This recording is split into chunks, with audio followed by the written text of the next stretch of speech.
Lecture number 51 part 2 end S 103 business combinations. अभी तक हम लोग सारा का सारा स्टेप पढ़ चुके हैं, स्टेप 1 से लेकर स्टेप 6 तक। अब हम लोग क्वेश्चंस बनाएंगे। क्वेश्चंस बनाने से पहले एक बार मैं समराइज कर देता हूँ कि 6 स्टेप्स में जो 6 स्टेप्स थे उसमें क्या क्या थे। पहला steps identifying the acquired, acquire कौन कर रहा है उसका नाम ढूंढो। Identifying the date of acquisition, किस दिन अक्वायर हो रहा है, डेट ऑफ एक्विजिशन क्या है वो ढूंढना होता है। डेट ऑफ एक्विजिशन तो वो होगा जिस दिन कंट्रोलरशिप मिलता है, जिस दिन हम लोग कंट्रोल करना स्टार्ट कर सकते हैं। That is 50% of the stake से ज़्यादा जिस दिन हम लोग खरीद लेते हैं, that becomes date of acquisition. ठीक है, ओके। स्टेप थ्री में हम लोग आइडेंटिफाई करते हैं परचेज कंसिडरेशन। ठीक है, परचेज कंसिडरेशन में क्या क्या आता है हम लोग वो ढूंढते हैं। ठीक है, स्टेप फोर में आइडेंटिफाई करते हैं कि INA क्या क्या है, आइडेंटिफाइबल नेट एसेट क्या क्या है। स्टेप 5 में ढूंढते हैं net non controlling interest NCI, उसका वैल्यू क्या है। और स्टेप 6 में वैल्यू ढूंढ देते हैं गुडविल का। ठीक है, ओके। ये जो स्टेप 3 था परचेज कंसिडरेशन, उसमें 5 चीज़ आता है। पहला, कैश या asset given by the buyer, cash या एसेट जो बायर दे रहा है। जैसे कि अगर AK लिमिटेड खरीद रहा है MK लिमिटेड को, तो AK लिमिटेड जो कैश या एसेट दे रहा है that will become part of purchase consideration. Point 2, share या debenture given by buyer, share या डिवेंचर जो इशू कर रहा है बायर, शेयर या debenture given by AK limited. ठीक है। पार्ट 3, क्या उसको कहते हैं हम लोग, ये contingent consideration given by buyer, contingent consideration जो बायर देने वाला है। Step 4, deferred consideration given by buyer. और स्टेप 5 हम लोग देते हैं SBP अवार्ड, जो प्री एक्विजिशन होता है। ये जो 3 था स्टार्टिंग, उसका फेयर वैल्यू लेते हैं, कैश या एसेट, शेयर या डिवेंचर या कंटिजेंट कंसिडरेशन, ये सब का हम लोग फेयर वैल्यू लेते हैं। कंटिजेंट कंसिडरेशन का कौन सा fair value, fair value on date of acquisition. ठीक है। जो है तुम्हारा क्या नाम है इसका, डेफर्ड कंसिडरेशन, उसका हम लोग लेते हैं प्रेजेंट वैल्यू। क्या लेते हैं, प्रेजेंट वैल्यू लेंगे। ये जो डेफर्ड कंसिडरेशन होता है वो होता है कि हम बाद में पैसा देंगे। कंटिजेंट कंसिडरेशन भी यही होता है कि बाद में पैसा देंगे, लेकिन दोनों में डिफरेंस क्या होता है। डेफर्ड कंसिडरेशन में गारंटी होता है कि मिनिमम हम आपको इतना देंगे ही देंगे। कंटिजेंट में होता है कि कोई गारंटी नहीं होता है, डिपेंड करता है कि कोई परफॉर्मेंस हो रहा है हो तब देंगे। ठीक है, तो ये 3 का फेयर वैल्यू, डेफर्ड कंसिडरेशन का प्रेजेंट वैल्यू। 5वां जो है SBP अवार्ड, कि SBP अवार्ड कितना ले रहा है, इसमें दे रहा है नहीं, इसमें AK लिमिटेड जितना खरीद रहा है। अभी तक ये सारे जो 4 कंपोनेंट था वो सब दे रहा था AK लिमिटेड, अब कितना SBP अवार्ड खरीद रहा है AK लिमिटेड। कौन सा SBP अवार्ड, प्री एक्विजिशन वाला। जो प्री एक्विजिशन वाला होता है वही सिर्फ पार्ट बनता है तुम्हारा PC का। किसका पार्ट बनता है, PC का। ठीक है, जो पोस्ट एक्विजिशन होता है वो ओवर द लाइफ बुक होता रहता है। ठीक है, तो ये 3 स्टेप हो गया, acquirer, date of acquisition, PC। Step 4 में हम लोग बात करते हैं INA का। What is INA, identifiable net asset. जो भी INA है सेलर का, जो सेलर है जैसे कि MK लिमिटेड, उसका जो सामान हम लोग खरीद रहे हैं, उसको जो खरीद रहे हैं, तो उसका जो आइडेंटिफाइबल नेट एसेट है हम लोग वो अपने बुक्स में रिकॉर्ड करते हैं। कौन से वैल्यू पे रिकॉर्ड करते हैं, फेयर वैल्यू पे। जनरली हम लोग फेयर वैल्यू पे रिकॉर्ड करते हैं। अदरवाइज 2 एक्सेप्शन है और 3 क्लैरिफिकेशन है। 2 एक्सेप्शन क्या था कि EB एक्सपेंस वाला जो था वो इंड एस 19 के हिसाब से जाएगा, और अगर था non current asset held for sale, उसका वैल्यू रिकॉर्ड होता था FBL CTS पे। ठीक है, और 3 वो क्लैरिफिकेशन था। 3 क्लैरिफिकेशन जो था वो आगे तुम, जैसे कि 3 क्लैरिफिकेशन क्या था, जो कंटीजेंट लाइबिलिटी है अगर सेलर के बुक्स में, तो कंटीजेंट लाइबिलिटी डिस्क्लोज हो रहा होगा उसके बुक्स में, अपने बुक्स में तभी रिकॉर्ड होगा जब वो सेकेंड डेफिनेशन का होगा। दूसरा क्लैरिफिकेशन क्या था कि अगर ऑन एक्विजिशन जब खरीदा रहा है बिजनेस, तो कुछ तुम्हारा डेफर टैक्स बनेगा, क्योंकि खरीदा रहा होगा फेयर वैल्यू पे और उसके बुक्स में कैरिंग वैल्यू पे आ रहा होगा। तो जो तुम्हारा डिफरेंस है यार टैक्स का, उसका ट्रीटमेंट तुमको करना पड़ेगा in according to relevant Ind AS. ठीक है। तीसरा क्लैरिफिकेशन आता है इंडेमनिफिकेशन एसेट को लेके। अगर कोई लायबिलिटी अगर तुम रिकॉर्ड कर रहे हो सेलर का, तो तुम जो इंडेमनिफिकेशन एसेट सेलर दे रहा है वो तुम रिकॉर्ड कर सकते हो। लेकिन अगर लायबिलिटी तुम रिकॉर्ड नहीं कर रहे हो तो तुम वो भी रिकॉर्ड नहीं कर सकते हो। क्या कर सकते हो, इंडेमनिफिकेशन एसेट रिकॉर्ड नहीं कर सकते हो। ठीक है, ये चौथा स्टेप का बात था INA का। ठीक है। 5वां स्टेप NCI क्या होता है, non controlling interest. Non controlling interest हम लोग क्यों निकालते हैं, क्योंकि उसको CFS में दिखाना होता है। कैसे निकालते हैं, 2 मेथड से, फेयर वैल्यू मेथड या फिर PSNA मेथड से। फेयर वैल्यू मेथड का फॉर्मूला क्या होता है, number of shares of NCI multiplied by fair value of such shares. ये हो गया फेयर वैल्यू मेथड। या तो दिया हो रहेगा क्वेश्चन में, यह फॉर्मूला है दूसरा PSNA मेथड। PSNA मेथड क्या होता है, उसका फॉर्मूला होता है INA मल्टीप्लाइड बाई NCI का परसेंटेज, ठीक है। तो ऐसे करके तुम NCI निकाल सकते हो, ठीक है। ये स्टेप 5 हो गया। अब तुम आओगे स्टेप 6 में। स्टेप 6 में तुमको गुडविल निकालना होता है। गुडविल निकालने का फॉर्मूला क्या होता है, जनरल फॉर्मूला था PC plus NCI minus INA, लेकिन लास्ट में एक चीज पढ़े थे कि एक अगर है तुम्हारा PHC that is previously held investment, तो उसको ऐड करते थे PC plus NCI plus PHC minus INA। तो जो अमाउंट आता था, अगर पॉजिटिव में है तो गुडविल, अगर नेगेटिव में है तो GBP। अगर गुडविल है तो वो फुल है कि पार्शियल, इट विल डिपेंड कि कौन सा मेथड से तुम NCI निकाले हो, ठीक है। ये 6 स्टेप था, ओके। एक बात हम बोलना भूल गए थे पिछला आती है जब स्टेप 6 हम लोग पढ़ रहे थे, क्या कि जब हम लोग प्रीवियसली हेल्ड इन्वेस्टमेंट का बात कर रहे थे, एक तो वो ऐड हो रहा था कौन सा वैल्यू पे, फेयर वैल्यू पे ऐड हो रहा था, ठीक है, समझ में। एक और बात बोला गया था कि जो PHC है ना, लेकिन that can become a part of तुम्हारा purchase consideration, it can become, वो तुम्हारे ऊपर डिपेंड करता है। तुम या तो ये PHC को परचेज कंसिडरेशन का पार्ट दिखा के तुम ऐसी कर सकते हो, तब तुमको PC plus NCI minus INA करना होगा, क्योंकि ये जो तुम्हारा प्रीवियसली हेल्ड इन्वेस्टमेंट था उसको तुम PC में पहले से ऐड किए हुए, ये तुम्हारे ऊपर हो सकता है। अगर तुम्हारा मन नहीं ऐड करने का तो तुम क्या करोगे, PC में उसको कंसिडर मत करो, प्रीवियसली हेल्ड इन्वेस्टमेंट को सीधा PC plus NCI plus PHC करना माइनस INA कर देना, ठीक है, ओके फाइन। आ गया बात समझ में। ये वाला जो बात लिखा हुआ था वो कहाँ, ये जो हम अभी जस्ट बात बोले PHC को लेके, वो तुम्हारा लिखा हुआ है पेज नंबर इस पे क्या उसको कहते हैं, हाँ पेज नंबर 93 का जो समरी नीचे लिखा हुआ है पॉइंट नंबर 1, उसके ब्रैकेट में लिखा हुआ है, वहाँ देख लेना, ठीक है, ओके। तो ये टॉपिक था हमारा। अब हम लोग बात, लेकिन ये जो बात हम बोले कि PHC को तुम परचेज कंसिडरेशन का पार्ट दिखा सकते हो तो तुम कर सकते हो, लेकिन मेरा सजेशन ये रहेगा कि ज़्यादा दिमाग खराब करने का जरूरत नहीं है। उसको PC का जब कैलकुलेट करोगे स्टेप 3 में, तो उस टाइम भूल जाना कि प्रीवियसली इन्वेस्टेड है कि नहीं, कोई से हमको मतलब नहीं है। जिस दिन डेट ऑफ एक्विजिशन जो PC जा रहा है सिर्फ उसका कैलकुलेशन करना, ये जो PHC है उसका दिमाग लगाने का कोई जरूरत नहीं है। जब स्टेप 6 में गुडविल निकालोगे ना तो सिर्फ सीधा PHC को ऐड कर देना, काहे तुमको अति मिक्स करना है, बस, ठीक है। हम लोग नया टॉपिक जो अब क्वेश्चंस बनाने वाले हैं, उस क्वेश्चन का नाम है इलस्ट्रेशन नंबर 41, जो पेज नंबर है 29.35 पे, ठीक है। चलो उसके बाद पढ़ते हैं। कितना बड़ा क्वेश्चन है भाई, ओ भाई बहुत बड़ा क्वेश्चन है, ठीक है, ओके।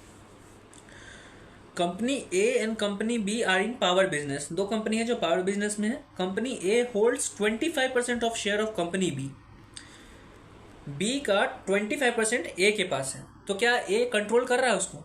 नहीं कंट्रोल कर रहा है, तो बिजनेस कॉम्बिनेशन नहीं हुआ अभी, ठीक है। On 1 November company A obtains control of B when it acquires further 65% of company B share, thereby resulting in total holding of 90%. अभी तक कंपनी A के पास 25% था कंपनी B का, लेकिन 1 नवंबर को क्या हो रहा है कि और 65% खरीद रहा है। तो अब जब 65% खरीद लिया तो इसके पास कितना हो गया टोटल 90%, तो इसके पास कंट्रोलरशिप आ गया। तो डेट ऑफ एक्विजिशन कौन सा हुआ, 1 नवंबर। 1 नवंबर को डेट ऑफ उस दिन बिजनेस कॉम्बिनेशन हो रहा है, तो 1 ही नवंबर को सारा का सारा अधिक कैलकुलेशन होगा, ठीक, समझ में आ गया। एक बात बताओ, अगर A लिमिटेड 90% खरीद लिया है तो NCI कितना हुआ, 10%। 90% A के पास है तो 10% किसी और के पास है, okay. The acquisition had the following features. Consideration, company A transfer cash of 59 lakh, issues 1 lakh share on 1 नवंबर। जो कंपनी A है, जो एक्वायरर है, वो कैश दे रहा है 59 लाख रुपीस और 1 लाख शेयर्स दे रहा है। तो ये जो दिया जा रहा है क्या है, परचेज कंसिडरेशन, ठीक। परचेज कंसिडरेशन कौन सा स्टेप 3, ठीक। Market price of company A share on date of issue is ₹10 per share. जो A का जो शेयर का दाम है वो 10 रुपया है। ये 1 लाख शेयर्स दे रहा है, तो किसका दे रहा होगा, अपना ही शेयर्स दे रहा होगा ना, तो अपना शेयर दे रहा है, तो उस शेयर का दाम है 10 रुपया।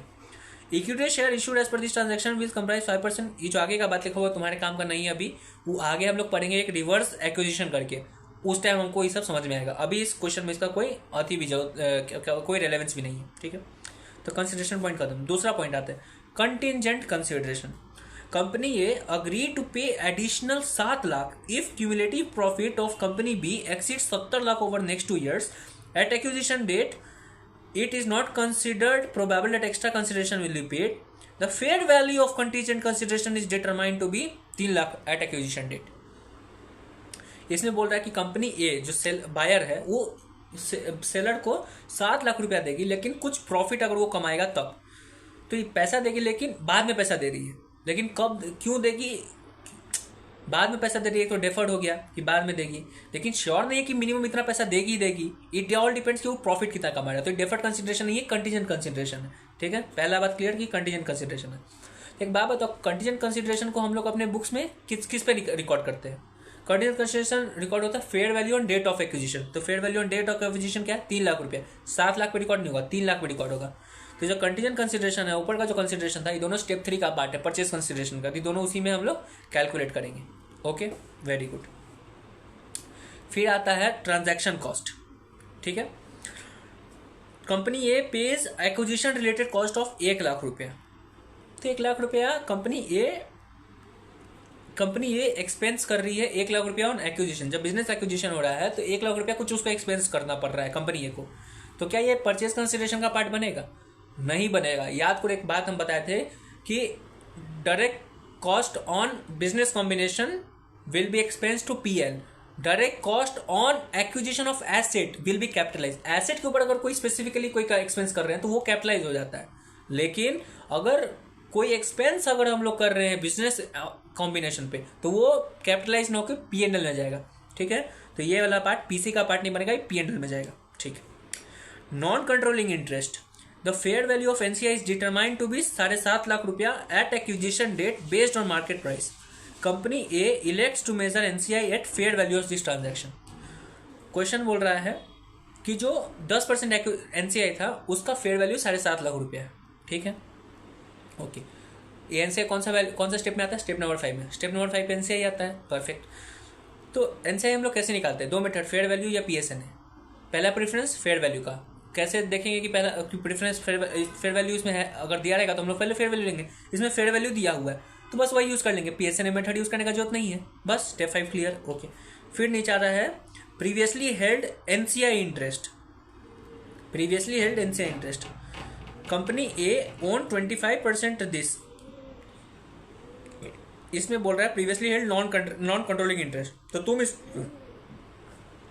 ये जो एनसीआई है तुम इसको कंफ्यूज मत, प्रीवियसली हेल्ड एनसीआई है, इसको कंफ्यूज मत करना कि स्टेप 5 का एनसीआई है। नहीं, जब तुम खरीदे थे 25% तो उस टाइम तुम भी तो एनसीआई ही रहोगे ना मेरे भाई। उस टाइम तो कंट्रोलरशिप था नहीं तुम्हारे पास, तो तुम भी एनसीआई रहोगे, क्योंकि 25% तुम्हारे पास था, 75% किसी और के पास रहा होगा, तो तुम एनसीआई होगे, कोई पेरेंट कोई और होगा। अब तुम खरीद रहे हो 65 तो 90 हो गया, तब तुम अब पेरेंट बन रहे हो। तो ये जो 25% का बात है वो कोई दूसरा स्टेप 5 वाला एनसीआई का बात नहीं हो रहा है, ये तुम्हारा ही बात हो रहा है। और कौन सा बात हो रहा है? प्रीवियसली हेल्ड इन्वेस्टमेंट का। प्रीवियसली हेल्ड इन्वेस्टमेंट कौन सा वाला में आता था? स्टेप 6 में, जब गुडविल का कैलकुलेशन करते थे तब। Company A own 25% of share in company B for several years. At 1 November the investment included in company A CBS at 6 lakh रुपया accounted for using this method. Fair value is 20 lakh रुपया। जब 25% share खरीदा था ए तो 6 लाख में खरीदा था। ठीक है, लेकिन आज जब वो कंट्रोल ले रहा है उस दिन इस इन्वेस्टमेंट का फेयर वैल्यू कितना है? 20 लाख रुपया। तो जब गुडविल निकालोगे स्टेप 6 में तो जो पीएचसी है उसका वैल्यू 6 लाख लोगे कि 20 लाख लोगे? तुमको याद होगा हम बोले थे जिस दिन कंट्रोल ले रहा है उस दिन का फेयर वैल्यू हम लोग लेंगे, तो 20 लाख रुपया कंसिडर करेंगे। Perfect, okay. The fair value of company B net identifiable asset, मतलब कंपनी बी का आईएनए 1 नवंबर को date of acquisition is 60 lakh रुपया, determined in something Ind AS 103 से।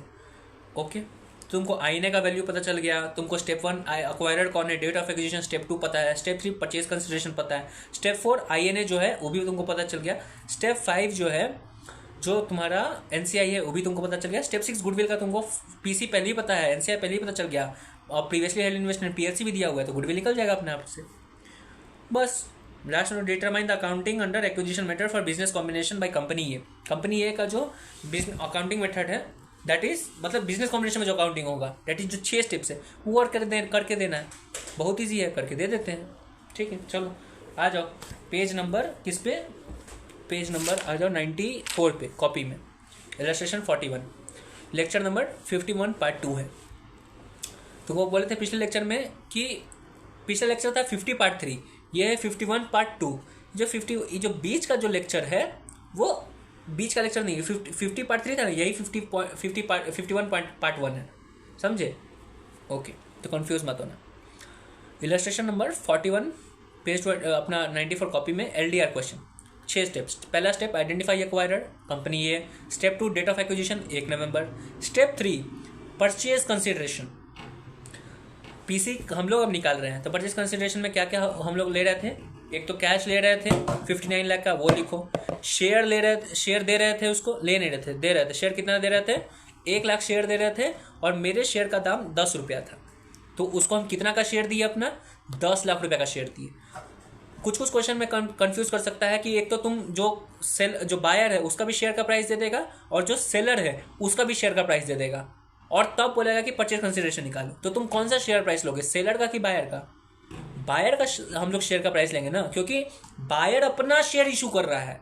तो कितना का शेयर इशू कर रहा है वो कैसे निकालेंगे? जो बायर का शेयर प्राइस है उसको मल्टीप्लाई, बायर का शेयर प्राइस और सेलर का शेयर प्राइस दोनों दिया हुआ है तुमको, ठीक है। परचेज कंसिडरेशन कि कितना पेमेंट हो रहा है, उसमें सेलर का शेयर तुम उसको दे, तुम अपना ही बायर है सेलर है, ठीक है। बायर है सेलर है। बायर इसको पैसा देगा खरीदने के लिए, परचेज कंसिडरेशन, तो कैश दे सकता है, ये अपना शेयर भी दे सकता है कि तुम ये जनरली क्या करता कि शेयर अपना बेचने के लिए सामने वाले से पैसा लेता, लेकिन ये क्या कर रहा है, ये बिजनेस अक्वायर कर रहा है, तो इसको शेयर जरूर दे रहा है लेकिन इससे पैसा ना लेके इसका बिजनेस ले रहा है। तो जो शेयर का प्राइस लेंगे वो कौन से कंपनी का लेंगे? बायर का लेंगे, बायर का शेयर प्राइस लेंगे, ठीक है। तो बायर का शेयर प्राइस है 10 रुपया। कितना शेयर बायर दे रहा है? अपना 1 लाख। तो शेयर कितना का दिया? 10 लाख रुपया का। कंटीजेंट कंसिडरेशन, ये भी परचेज कंसिडरेशन है, वो कितना का दे रहा है? 3 लाख रुपया का। 7 लाख का नहीं दे रहा है, क्योंकि कंटीजेंट कंसिडरेशन लोग fair value on date of acquisition consider करते हैं, तो 3 लाख रुपया आ गया समझ में। तो हमारा जो परचेज कंसिडरेशन है वो है 72 लाख का। कितना का है? 72 lakh. 59 lakh plus 10 lakh plus 3 lakh cash share contingent consideration, ठीक है। तो 72 लाख का हमारा परचेज कंसिडरेशन।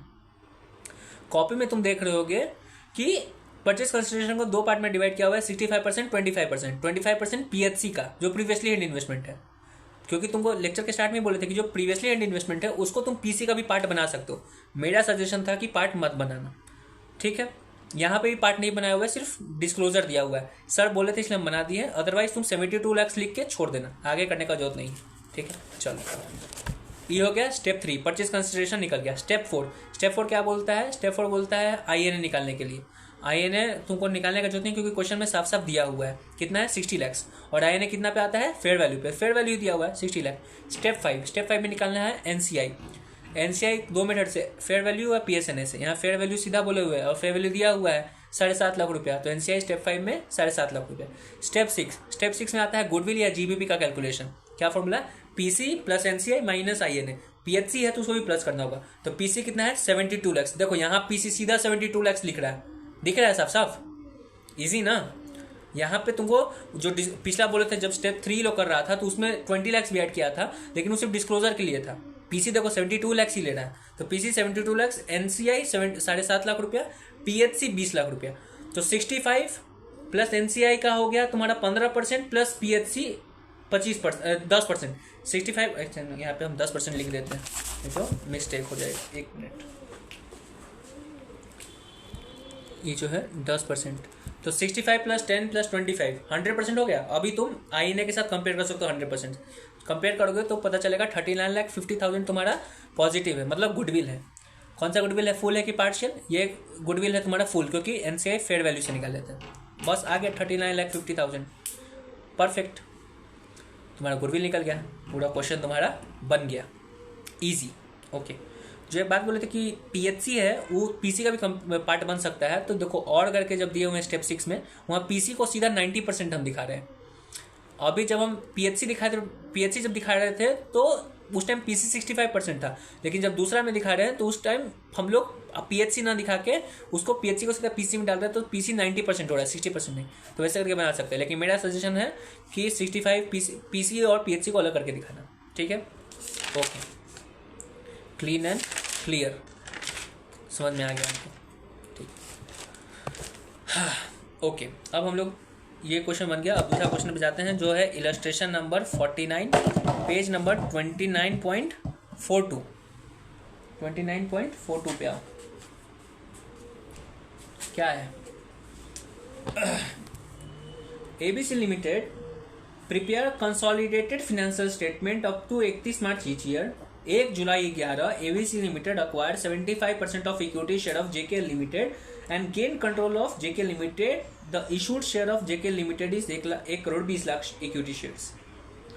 क्या बोल रहा है क्वेश्चन? ये बोल रहा है कि एबीसी लिमिटेड एक कंपनी है जो 75% शेयर खरीद रही है। किसका?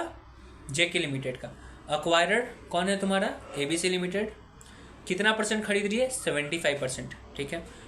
डेट ऑफ एक्विजिशन क्या है? 1 जुलाई 11।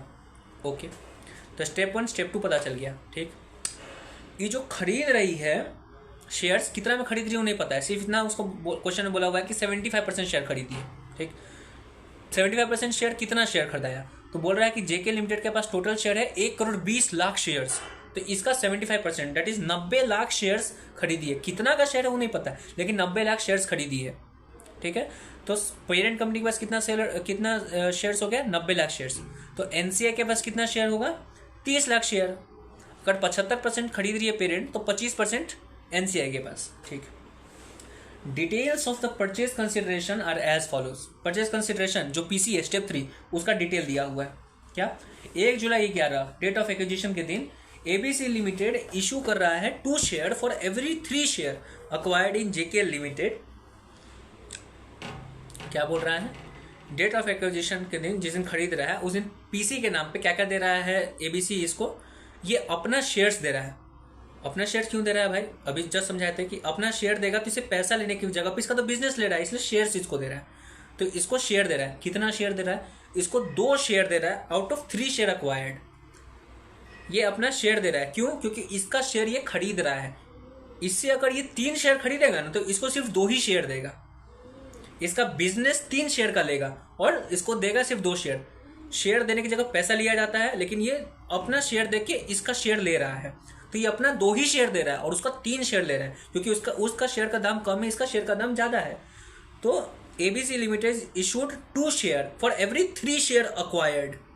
ओके, 1 जुलाई 11 को market value of equity share of ABC 6.5 रुपया एंड जेकेएल का 6 रुपया। ये जो बायर है एबीसी, इसका शेयर प्राइस है 6.5 और जो सेलर है इसका शेयर का दाम है 6 रुपीज। तो एक बात बताओ, परचेज कंसिडरेशन जब तुम ढूंढ रहे हो शेयर का, जो शेयर ही खरीद रहा है कितना शेयर दे रहा है? 2 शेयर दे रहा है इसका 3 शेयर लेने के लिए। तो इसका तो नंबर ऑफ शेयर कितना देगा वो तुमको कैलकुलेट करना होगा। वो तुम कैसे कैलकुलेट करोगे? वर्किंग नोट में बताएंगे। रेट कौन सा यूज करोगे? 6 रुपया कि 6.5 रुपया? ये अपना शेयर्स दे रहा है ना, तो जो वैल्यू ऑफ शेयर्स होगा वो कैसे निकालेंगे? जो इसका शेयर का प्राइस होगा, इसका शेयर का प्राइस 6.5 रुपया है, तो 6.5 से मल्टीप्लाई करेंगे, 6 से नहीं करेंगे। ठीक, ओके। ऑन 30 जून 2012 1 जुलाई 11 को खरीद रहा है, लेकिन आज से जुलाई के बाद 30 जून 12 डेट इज 1 साल के बाद इस दिन क्या कर रहा है? ABC limited will make cash payment of इतना rupees to former share who sold share to ABC on 1 July 11। ABC जो है वो पेमेंट देगा 71 लाख। किसको देगा? जेकेएल के शेयर होल्डर्स को। क्यों दे रहा है और कब दे रहा है? खरीद रहा है 1 जुलाई 11 को, लेकिन पेमेंट देगा 1 जुलाई 12 को। कितना पेमेंट देगा? 72 लाख रुपया। किसको दे रहा है? जो 1 जुलाई 11 को जो शेयर होल्डर था ना जेकेएल का, उसको देगा। ठीक है, और उसके बाद एक बात लिखा हुआ है कि 1 जुलाई 11 को इस दिन ABC would have paid interest eight 10% on borrowing. Interest eight 10%। तो ये जो 1 साल के बाद जो पैसा दे रहा है वो डेफर्ड कंसिडरेशन है कि कंटीजेंट कंसिडरेशन? मेरे भाई डेफर्ड कंसिडरेशन है। क्यों? क्योंकि कोई चीज़ के ऊपर कंटीजेंट नहीं है। दूसरा, इसमें मिनिमम टारगेट, मिनिमम गारंटीड पैसा है कि 71,50,000 देगा ही देगा। ठीक, और तीसरा पार्ट की डेफर्ड कंसिडरेशन क्यों है? क्योंकि मेरा भाई डेफर्ड कंसिडरेशन निकालते हो तो प्रेजेंट वैल्यू पे निकालते हो। प्रेजेंट वैल्यू निकालने के लिए इंटरेस्ट रेट चाहिए होता है, डिस्काउंटिंग फैक्टर 10% दिया हुआ है। तो 3 गो हिंट है। लॉजिकल हिंट क्या है? कि कंटीजेंट नहीं है, और हिंट और इलॉजिकल हिंट मतलब याद रखने के लिए कि डिस्काउंटिंग फैक्टर दिया हुआ है। बस, तो एक डेफर्ड कंसिडरेशन है कंटीजेंट कंसिडरेशन की। ठीक है, तो जो 71 लाख रुपया है उसका हम लोग डिस्काउंटिंग फैक्टर से मल्टीप्लाई करके प्रेजेंट वैल्यू निकालेंगे। 1 जनवरी 12 को दे रहा है, हमको इसको 11 के दिन इसका प्रेजेंट वैल्यू निकालना होगा, पीसी का पार्ट बनेगा। ऑन 30 जून 2013, दैट इज 2 साल के बाद, 1 जुलाई 11 को खरीदा, 12-13, 2 साल के बाद क्या कर रहा है, एबीसी लिमिटेड मे का कैश पेमेंट, इट मे, वो दे सकता है, देगा कि नहीं नहीं पता, लेकिन दे सकता है कितना, 3 करोड़ रुपया। This payment is contingent upon revenue of ABC limited growing by this सीधा बोल दिया कि पैसा दे सकता है और ये कंटीजेंट है। तो पैसा एक तो दे सकता है, मतलब कंटीजेंट ही वहीं आ गया, और साफ बोल दिया कि कंटीजेंट पैसा है। तो कौन सा कंसिडरेशन है, कंटीजेंट कंसिडरेशन है। कंटीजेंट कंसिडरेशन हम लोग कौन से अमाउंट पे लेते हैं, fair value on date of acquisition. यहाँ पे 2 को फेयर वैल्यू दिया हुआ है, फेयर वैल्यू ऑन 1 जुलाई 11 और fair value on 2 fair value दिया हुआ है, एक 1 जुलाई 11 को और एक फेयर वैल्यू दिया हुआ है 31 मार्च 12 को। हम लोग जो कंटीजेंट कंसिडरेशन का अमाउंट रिकॉर्ड करते हैं, कौन सा अमाउंट रिकॉर्ड करते हैं, fair value on date of acquisition. Acquisition क्या है, 1 जुलाई 11, तो 1 जुलाई 11 वाला का फेयर वैल्यू लेंगे। आगे समझ में, ओके।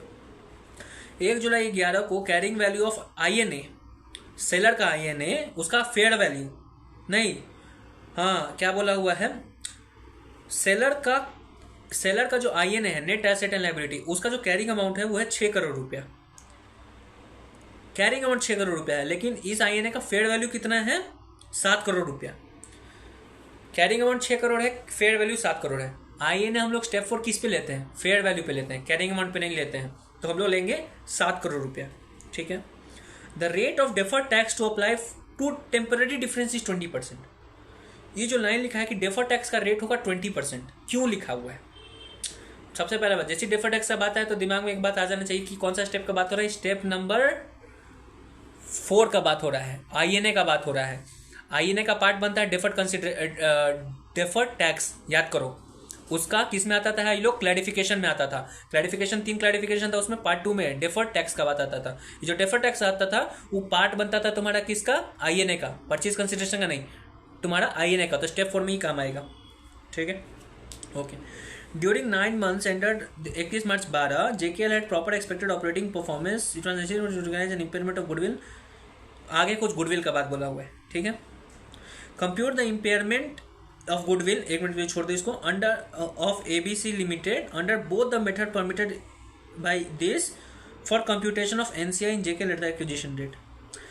तुमको इस क्वेश्चन में तुमको पूरा 6 स्टेप का बनाना है, और जो एनसीआई का वैल्यू है ना वो 2 मेथड से निकलेगा, दोनों मेथड से तुमको निकाल के देना है। एक PSNA मेथड से भी निकाल के देना है और तुम्हारा फेयर वैल्यू मेथड से भी निकाल के देना है, ठीक है। इसमें अगर फेयर वैल्यू तो नहीं दिया हुआ है, लेकिन बोल रहा है कि दोनों मेथड से निकाल के दो, तो याद होगा तुमको बोल रहा है कि फेयर वैल्यू नहीं दिया होगा, लेकिन क्वेश्चन बोला होगा कि फेयर वैल्यू से निकाल के दो, तो फॉर्मूला यूज करते हैं। तो कौन सा, number of share of NCI multiplied by fair value of seller company, तो वैसे निकाल देंगे, ठीक है, बहुत ईजी है। चलो क्वेश्चन बनाते हैं, ठीक है। क्वेश्चन बनाएंगे हम लोग, इलस्ट्रेशन नंबर 49 पेज नंबर 95 पे। स्टेप 1 अक्वायर्ड कौन है, ABC. Step 2 date of acquisition 1 July 11। Step 3 purchase consideration निकालते हैं, ठीक है। तो पहला हम लोग परचेज कंसिडरेशन के नाम पे क्या दे रहे हैं, शेयर्स दे रहे हैं, दूसरा डेफर्ड कंसिडरेशन दे रहे हैं, और तीसरा कंटीजेंट कंसिडरेशन दे रहे हैं, ठीक है। तो शेयर्स का अमाउंट अभी हम लोग नहीं निकालते, पहले डेफर्ड कंसिडरेशन का अमाउंट निकालते हैं, ठीक है। तो डेफर्ड कंसिडरेशन कैसे निकलता है, प्रेजेंट वैल्यू पे रिकॉर्ड करते हैं। प्रेजेंट वैल्यू पे क्या रिकॉर्ड करना है, 71,50,000 डिस्काउंटिंग फैक्टर फॉर 1 साल, क्योंकि 1 साल के बाद पेमेंट होगा, तो उसका निकल गया 65 लाख रुपया। डेफर्ड कंसिडरेशन का अमाउंट आ गया 65 लाख। कंटीजेंट कंसिडरेशन, इसका अमाउंट किस पे रिकॉर्ड करते हैं, फेयर वैल्यू पे, लेकिन on what date, date of acquisition. इसमें 2 डेट था, तो डेट ऑफ एक्विजिशन जो था 2.5 करोड़, उस पर रिकॉर्ड कर दिए, ठीक है। तो share, deferred consideration, contingent consideration. Shares का सिर्फ मेरे पास अभी अमाउंट नहीं है, तो उसका अमाउंट हम लोग ढूंढते हैं, वर्किंग नोट में आ जाओ। Number of share issued of ABC limited, ABC limited का ही number of issue share, ABC limited अपना शेयर देगा तभी तो वो अपना बिजनेस दे रहा है, राइट। तो कितना शेयर इशू कर रहा है वो कैसे निकालेंगे, 2 share of ABC divided by 3 share acquired of JKL। ये 3 को देगा तब ये 2 को देगा, तो कितना दे रहा है, 2 आउट ऑफ 3। लेकिन 2 आउट ऑफ 3 ऑफ कितना 2 आउट ऑफ 3। JKL लिमिटेड के पास कितना शेयर है, 90 लाख शेयर है, तो 90 लाख शेयर में से हर तीसरा शेयर पे सिर्फ 2 शेयर देगा। तो हम लोग क्या निकालेंगे formula, 2/3 into 90 lakh share acquired, तभी तो पता चलेगा कि हम एबीसी कितना इशू करेगा। तब पता चलेगा कि एबीसी निकाल रहा है तुम्हारा कितना, 60 लाख शेयर्स अपना इशू कर रहा है। फिर से बोल रहे नहीं समझ में आएगा तुमको। जेकेएल के पास 90 लाख शेयर है, ये हर 3 शेयर पे अपना 2 शेयर दे रहा है। तो कितना शेयर पे 2 शेयर देगा, 90 लाख बाई 3 लाख करोगे तो तुमको 90 लाख बाई 3 करोगे तो पता चलेगा तुम्हारा 30 लाख शेयर। तो हर 30 लाख शेयर एबीसी को इशू करना है। लेकिन फिर से बोल रहे हैं, एबीसी लिमिटेड 2 शेयर दे रहा है इसका हर 3 शेयर के लिए, इसके पास टोटल 90 लाख शेयर है। तो एबीसी कितना इशू कर रहा है, 60 लाख शेयर इशू करेगा। ठीक है, कितना एबीसी लिमिटेड अपना इशू करेगा शेयर, 60 लाख शेयर इशू करेगा। लेकिन कितना का इशू करेगा, तो 60 लाख इंटू 6.5 रुपया, क्योंकि अपना शेयर इशू कर रहा है ना, तो 6.5 रुपया। तो जो रेट होगा किसका होगा, बायर का होगा ना रेट, 6 रुपया नहीं यूज़ करेंगे तो 6.5। तो शेयर कितना का इशू हुआ, 3 करोड़ 90 लाख का। ओके, तो शेयर इशू होगा 3 करोड़ 90 लाख का। इस वर्किंग नोट में तुमको 2 बात का ध्यान रखना है। पहला कि रेट कौन सा यूज़ करना है, रेट यूज़ होगा बायर का। और दूसरा बात का याद रखना है भाई, 1 करोड़ 20 लाख शेयर जेकेएल के पास है, लेकिन सिर्फ 90 लाख पे 2/3 क्यों कर रहे हो, क्योंकि खरीदार रहा है सिर्फ 90 लाख शेयर, 1 करोड़ 20 लाख शेयर नहीं खरीदा रहा, 100% नहीं, सिर्फ 75% खरीदा रहा है। तो हर वक्त याद रखना, ये 2 चीज़ हर वक्त तुम मिस कर जाओगे और बहुत इंपॉर्टेंट है। और सर ही बात बोले हैं कि 2 चीज़ ध्यान रखना, एक तो रेट पे और दूसरा कि खरीदा कितना रहा है। 90 लाख खरीदा रहा है, इसी के ऊपर तो तुम 60 लाख अपना 90 लाख शेयर खरीद रहे हो और 60 लाख इशू शेयर दे रहे हो। तुम 1 करोड़ 20 लाख नहीं खरीद रहे हो, तुम 90 लाख ही खरीद रहे हो। तो यहाँ पे 1 करोड़ 20 लाख का 75% निकालना बहुत जरूरी है। ठीक है, ओके। तो स्टेप 3 में हमारा परचेज कंसिडरेशन निकल गया। अब आ जाओ स्टेप 4 पे। स्टेप 4 क्या है, आईएनए फाइंड करना। आईएनए क्या होता है, आइडेंटिफाइबल नेट एसेट। उसका फेयर वैल्यू लेते हैं हम लोग, कैरिंग अमाउंट नहीं लेते हैं। तो फेयर वैल्यू ले लो, तो आ गया तुम्हारा 7 करोड़ रुपया। 7 करोड़ आईएनए है हमारा, 6 करोड़ नहीं है क्योंकि वो कैरिंग अमाउंट। लेकिन एक और बात बोला हुआ है उसमें कि एक डेफर टैक्स भी है। तो याद होगा कि जब आईएनए का हम लोग क्लैरिफिकेशन में देते थे तो उसमें डेफर टैक्स का भी बात था। तो डेफर टैक्स पॉइंट बनता है तुम्हारा आईएनए का। तो डेफर टैक्स निकालो। वर्किंग नोट, डेफर टैक्स किस पे, ऑन एक्यूजिशन ऑफ बिजनेस, उसके ऊपर हम लोग डेफर टैक्स निकालते हैं। तो particular carrying amount, tax base, difference, tax base, tax rate, tax carrying amount, tax base, difference और टैक्स।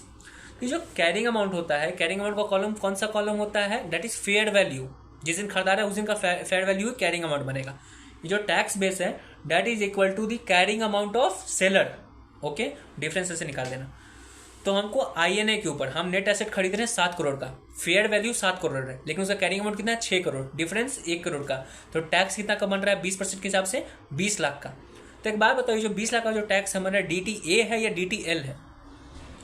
हम जब ऊपर नीचे जब ऐसे कैलकुलेट करते थे तो क्या करते थे कि हमको कैरिंग अमाउंट को टैक्स बेस के पास लाना होता था, क्योंकि जो भी पेमेंट होता था तो टैक्स का ही पेमेंट होता था।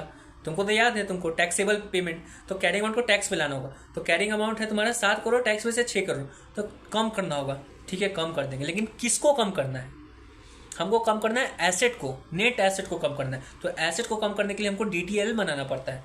2 चीज़ करते हैं, 2 चीज़ दिमाग में कंसिडर करना होता है जब DTL या DTA ढूंढना होता है। पहला कि कम करना है कि ज़्यादा, और दूसरा एसेट को कम करना है या लायबिलिटी को। यहाँ पे एसेट को कम करना है तो DTL बनाना होगा। तो DTL बनेगा। DTL कैसे बनता है, 2 DTL क्रिएट हो गया और ऊपर डेबिट होता था P&L टू DTL। लेकिन हम लोग बात कर रहे हैं बिजनेस कॉम्बिनेशन का, तो PL ना होकर गुडविल होगा। तो goodwill account debit to DTL 20 lakh रुपया का। तो गुडविल हमारा एक्सपेंस है। क्या है हमारा, एक तो एक्सपेंस है गुडविल, नहीं सॉरी, उस दिन तो एक्सपेंस है प्लस एसेट भी है हमारा। ठीक है, तो गुडविल को भी छोड़ दो, हम DTL का बात करें, क्योंकि DTL को हमको पार्ट बना, DT जो डेफर टैक्स है उसको हमको पार्ट बनाना आईएनए का। गुडविल उससे बन रहा है, P&L में जा रहा है, उससे हमको मतलब नहीं है। आईएनए का क्या पार्ट बनता है, DTL या DTA। ये DTL है, तो DTL तुम्हारा लायबिलिटी का पार्ट है, मतलब एसेट कम करेगा। तो नेट एसेट 7 करोड़ का है, लेकिन DTL तुमको और बन रहा है, तो तुम्हारा एसेट को कम करना होगा, तो 20 लाख से कम होगा। तो तुम्हारा आईएनए कितना हुआ, 6 करोड़ 80 लाख रुपया, 7 करोड़ नहीं हुआ। ठीक है, ओके। स्टेप 4 बन गया। स्टेप 5 क्या था, non controlling interest, NCI। Okay, NCI हमको वैल्यू निकालना होता है। वैल्यू निकालने के लिए फेयर वैल्यू मेथड या PSNA मेथड। अब हमको बोला है दोनों मेथड से बनाने के लिए, तो पहले फेयर वैल्यू निकालते हैं। फेयर वैल्यू का फॉर्मूला क्या था, number of share of NCI multiplied by fair value of share of seller. ठीक है, number of share of NCI कितना है, 30% ऑफ 1 करोड़ 20 लाख। 1 करोड़ 20 लाख का 30% कितना होता है, 30%, सॉरी 25%, 1,20,00,000 का 25% एनसीआई के पास है, तो 30 लाख शेयर है एनसीआई के पास। 30 lakh share of JK limited कोई एनसीआई के पास है, तो इसका 30 लाख शेयर है। तो ये जो 30 लाख शेयर है वो कितने का है, तो मल्टीप्लाई कर दो फेयर वैल्यू जो रेट है उसका, तो 30 लाख इंटू 6 रुपये से करोगे, 6.5 से नहीं करोगे। 6.5 से क्यों नहीं करोगे भाई, 6.5 रुपया इसका है, पेरेंट कंपनी का है। तो ये जो एनसीआई है वो एनसीआई के पास शेयर इसका पेरेंट का थोड़ी है, इसका है ना, सेलर का है। तो 30 लाख शेयर इसका है, तो रेट किसका लेंगे, इसी का लेंगे। तो 30 लाख इंटू 6 रुपया, दैट इज 1,80,00,000 रुपया। तो एनसीआई का अगर फेयर वैल्यू निकालेंगे तो 1,80,00,000 रुपया आएगा, ये फेयर वैल्यू से आया। लेकिन अगर एनसीआई पीएसएनए मेथड से निकालेंगे तो उसका फॉर्मूला क्या था हमारा, INA मल्टीप्लाई बाई एनसीआई का परसेंट। INA हमारा है कितना, 7 करोड़। एक बात हमको नहीं समझ में आया, एक मिस्टेक है यार, यहाँ पे कॉपी में INA इंटू एनसीआई परसेंट के लिए INA का अमाउंट 7 करोड़ सर लिए हैं, लेकिन INA तो हम लोग 6,80,00,000 रुपया ले रहे हैं। तो यहाँ पे 6 करोड़ का 25%, 6,80,00,000 का 25% बनना चाहिए, लेकिन सर 7 करोड़ का 25% बनाए हैं। देखो यही मिस्टेक है ना, हमको ऊपर काटना था, हम काटे नहीं। एक मिनट, सर सही कर रहा है भाई, 6.8 CR ही होगा, हम मिस्टेक कर दिए, यहाँ पे 6.8 CR है। ओके हाँ, तो INA हम लोग कितना ले रहे हैं, 6.8 CR इंटू 25% एक्चुअल राइट, तो उसका हम लोग निकाल दिए। ठीक है, तो स्टेप 5 में एनसीआई निकल गया, फेयर वैल्यू मेथड से भी और पीएसएनए मेथड से भी। अब स्टेप 6 में आता है क्या, गुडविल या फिर जीबीपी। गुडविल जीबीपी कैसे निकलता है, PC plus NCI minus INA। ठीक है, लेकिन यहाँ पे एनसीआई हम दोनों मेथड से निकालेंगे, तो गुडविल दोनों मेथड से निकालना होगा। तो पहले फेयर वैल्यू मेथड से निकालते हैं। तो फेयर वैल्यू मेथड से जब निकालोगे तो तुमको पता चलेगा कि गुडविल आएगा 2,05,00,000 रुपया। ठीक है, लेकिन ये गुडविल कौन सा होगा, फुल गुडविल होगा। फुल गुडविल क्यों होगा, क्योंकि एनसीआई निकाले हैं फेयर वैल्यू मेथड से, FF। ओके, पीएसएनए मेथड से निकालोगे तो पार्शियल गुडविल आएगा, वो आएगा तुम्हारा 1,95,00,000। ओके परफेक्ट, समझ में आ गया। तो यहाँ तक तो क्वेश्चन हमको आता था बनाने, हम बना दिए, और जो क्वेश्चन बना था हम कर भी दिए। लेकिन एक लाइन था जो हम लोग उस टाइम नहीं पढ़े थे, इग्नोर किए थे, उसके बाद एक चीज़ करना है। क्वेश्चन क्या बोला था कि during the 9 months 31 March 12 JKL limited had poorer than expected operating performance. Therefore, on 31 March 12 it was necessary for ABC Limited to recognize an impairment on goodwill arising amounting to 10% to its total computed value. क्या हुआ कि 1 July 11 को खरीदा था और 31 March 12 को क्या हो रहा है इस दिन कि हम लोग जितना में खरीदे थे, जैसे कि जब खरीदे थे तो गुडविल आया था 2,05,00,000 रुपया। लेकिन ये जो JKL लिमिटेड खरीदने के बाद आज खरीदे तो उस दिन गुडविल बोल रहा था कि भाई इसका ज़्यादा गुडविल है, 2,05,00,000 रुपये का, तो उतना पे रिकॉर्ड करती है। लेकिन बाद में जब एक साल जो काम किया मेरे साथ, जब इसको खरीदने के बाद जब काम किया तो JKL लिमिटेड अच्छा परफॉर्म नहीं किया, तो इसका गुडविल गिर गया। कितना से गिरा, 10% से। तो हम तो इसको 2,05,00,000 पे दिखा रहे हैं, लेकिन उसका 10% तो गिरा हुआ है, तो अपने बुक से फिर 10% गिराना होगा। तो वही बोल रहा है कि इम्पेयर करना होगा तुमको।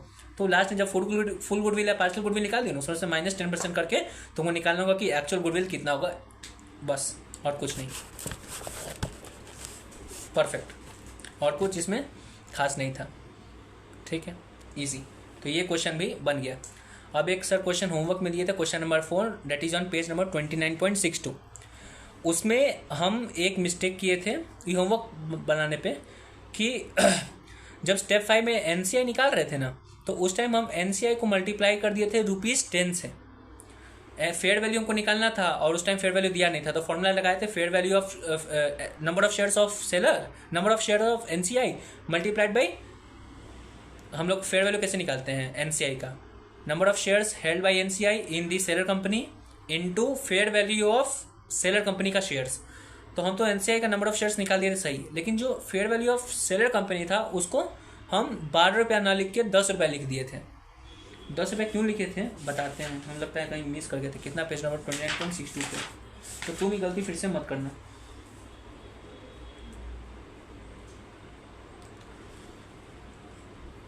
नाफा जो सेलर है नाफा लिमिटेड, उसका कैरिंग वैल्यू 10 रुपया है, लेकिन उसका मार्केट वैल्यू 12 रुपया है। तो हमें 12 रुपया नहीं पड़े थे उस टाइम।